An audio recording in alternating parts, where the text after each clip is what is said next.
Hey YouTube, Andrew here, and I want to show you a little something I've been working on. This is based on a prototype set from 2011, and at least as far as I know, never came into production.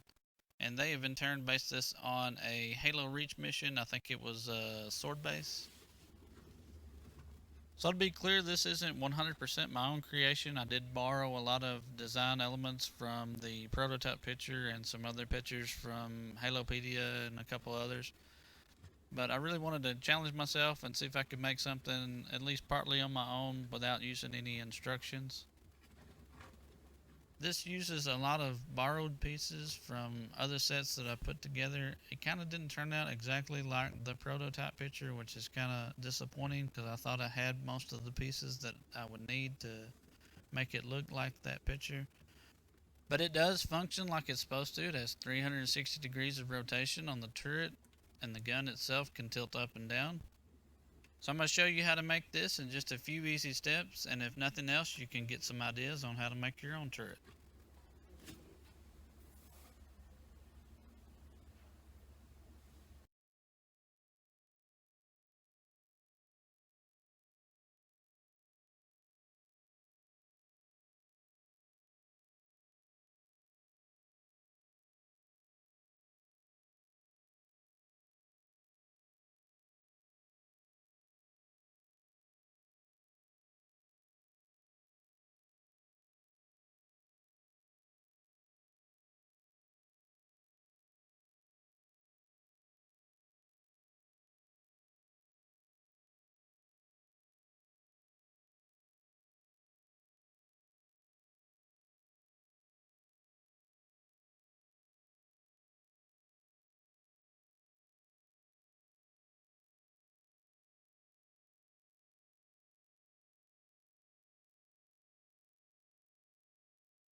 Okay, now you have 4 sections left, and all you have to do is put them together, starting with the middle section attached to the base plate, and then the turret to the gun, and then attach the turret on top of the middle.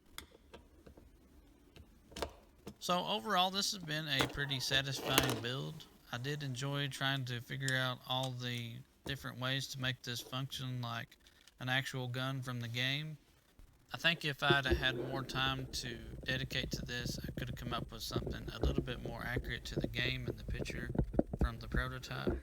But it's a little bit busy at the bottom and kind of bulky at the top. So it didn't turn out perfect, but overall I think it turned out pretty good.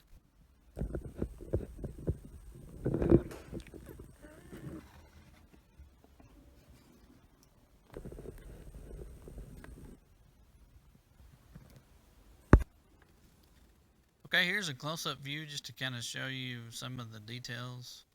You can definitely see that there are a lot of mixed pieces as far as color-wise. There's some green camo and some olive green, and that's just because I didn't have the exact piece or the exact color to match, so I just went with something as close as I could get.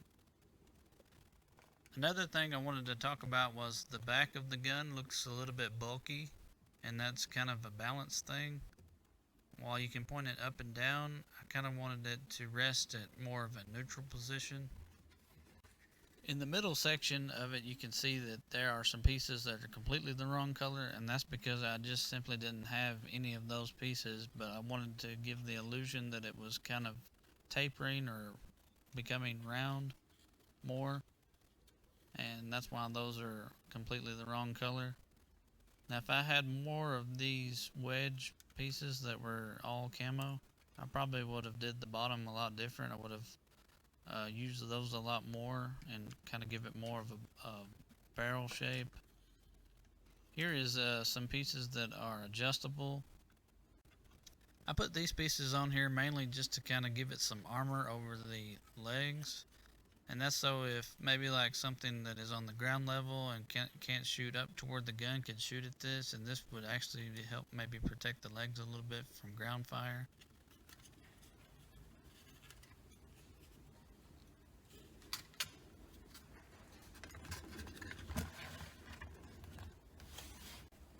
Okay, so this is what the set would look like if it had actually came out, or at least my interpretation of the set. You have your Revenant here and the minifigures. I think what happened to the prototype set was due to maybe some sort of financial restraint or piece limitation. They just scrapped the gun altogether and came out with this set instead and added a few accessories to cut down on costs at their end. This came out the same year and also shares the same serial number. It's a real shame though, because I definitely would have bought the prototype set if it had come out. Another thing they might have thought was, well, it doesn't make a lot of sense to have a ground vehicle and an anti-aircraft gun in the same set, and probably would have made more logical sense to have something that flies in the set like a Banshee. Okay, that's all I've got for now. I want to know if I have done something good here or it's a complete failure and representation of anything that looks like an anti-aircraft gun. I want to know. Leave your opinion in the comment section, and until next time, I'm Andrew.